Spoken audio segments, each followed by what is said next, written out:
முதல்ல நான் சொல்ல வேண்டியது என்னென்னா, என் படம் இனிமேல் ஸ்க்ரீனில் ரிலீஸ் ஆகாது. என் டைவர்ஸ் கிடைக்கிற வரைக்கும் நான் நடிக்க போகிறது கிடையாது.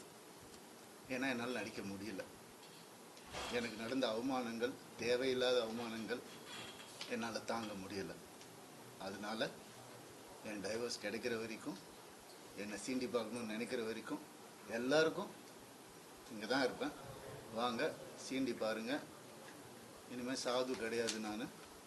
அதனால் என்ன நடக்குதோ பார்த்துக்கலாம். மற்ற விஷயங்கள், என் வேலை விஷயங்கள், அதை எப்படி சரி பண்ணணும் என்னன்றதை நான் பார்த்துப்பேன்.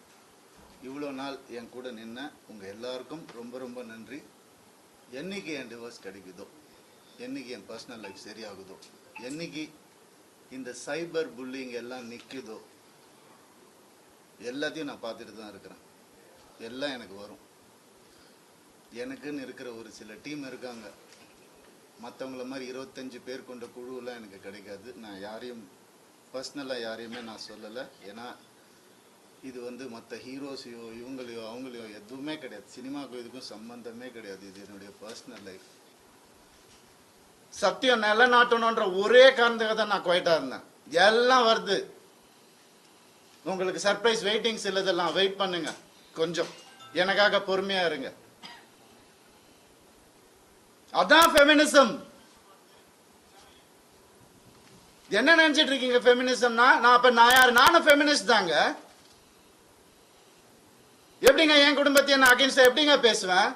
14 வருஷம் பேசலையே, பொறுத்துக்கிட்டேனே.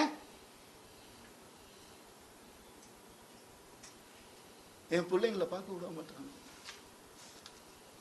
என்னோட லைஃப்ஸ் ஹாப்பியஸ்ட் டேன்னு நான் ட்வீட் பண்ண அவனும் நானும் சேர்ந்து டிக் டிக் டிக் படம் நடிக்கும் போது ஏன் பிள்ளைங்க நான் எப்படிங்க விடுவேன்? கேட்டுதான் இருப்பீங்களா? இப்படிதான்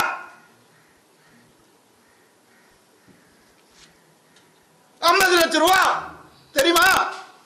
2 பேர் ஸ்கூல் ஃபீஸ். எத்தனை வருஷம் நான் தான் கட்டி பார்த்துட்டு இருக்கேன். அவங்களுக்கு நல்ல லைஃப் கிடைக்கணும்னு. குழந்தைங்க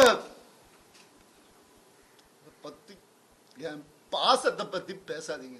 உங்க யாருக்கும் எதுவுமே தெரியாது. டெய்லி நைட்டு உட்காந்து அவன் செஸ் கத்துக்கிறான். சின்ன பையன் டெய்லி உட்காந்து விளையாடுவான். அவன்கிட்ட தோத்து போவேன் நான். என்ன சொல்றீங்களா? குழந்தைங்க மேல அன்பு இல்லைன்னு பார்க்க விட மாட்டாங்க. போன் கான்ஃபிஸ்கேட் பண்ணி வச்சிருக்காங்க. ஸ்கூலுக்கு பாடி கார்டு அனுப்புறாங்க.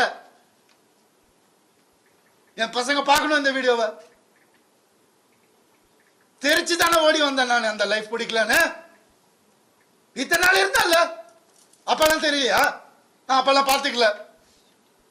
எவ்வளவு கோடியில வீடு என்ன கேளுங்க போய் வெளியில. ஈஸியாரே சொல்லும். யாருக்காக? எல்லாம் அவங்களுக்காக தான் நான் பண்ண. இருக்கும் போது பார்த்துக்க முடியல. நான் இல்லாதப்ப மூடிட்டு இருக்கணும்.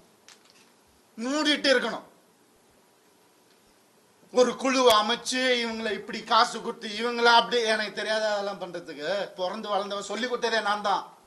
ஏன் தெரியுமா? நான் திரும்பி வந்த 6 மாசம் நான் காணாம போயிருந்தேன். வேணாம் தேங்க்யூ. இது ஃபெமினிசம். என்கிட்ட கேட்குறாங்க எப்படி அவன் வரான் பார்த்துடலாம் ஷூட்டிங்க்கு. ப்ரொடியூசர் ஆகினதே நான்.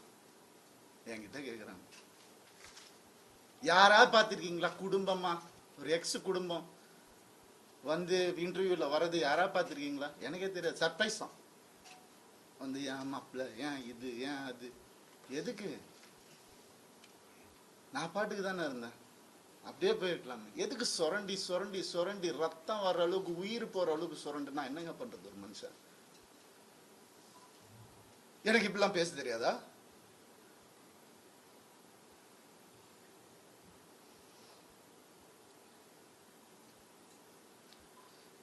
பர்டிகுலரா நான் சொல்லணும்னு நினைக்கிறது இந்த சைபர் புல்லிங் விஷயம். ஒரு பொண்ணு அனுப்பிச்சிட்டீங்க, ரொம்ப தேங்க்ஸ். அதுக்காகலாம் நான் இன்டர்வியூலாம் வைக்கலங்க. அவங்க எங்கே இருந்தாலும் நல்லா தான் இருக்கணும், அவ்வளோதான். வேறு எதுவுமே இல்லை. கெனிஷாவை காலி பண்ணி அனுப்பிச்சிட்டீங்க நீங்கள் எல்லாரும். சைபர் புல்லிங் உங்களெல்லாம் நான் சும்மாவே விட போகிறதில்ல.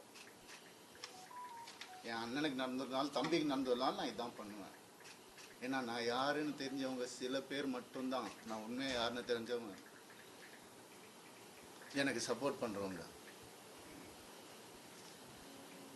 எந்த ஹீரோவாவது இன்னொரு ஹீரோவை பற்றி சொல்லுவானா அவன் மனசால கூட யாருக்கும் கெடுதல் நினைக்க மாட்டான். என் கார்த்தி சொன்னான். நான் யார் பேரையும் எடுக்க விரும்பல. நண்பன் பிரபுதேவா சார் சொன்னார், ஐசிர் சார் காப்பாத்தினார் எனக்கு. கொஞ்ச நாள் வீட்டை விட்டு நான் எதுவுமே இல்லாமல் வந்தவன். நான் இப்போ நான் வாடகை வீட்டில் இருக்கிறேன். அவங்க எல்லாம் நல்லா இருக்கு. நான் கோடிக்கணக்கான காட்டின வீட்டில் நல்லா தான் இருக்கு. எனக்கு தெரியாத வெளியே போன்னு சொல்லி எவ்வளோ நேரம் ஆகும் எனக்கு?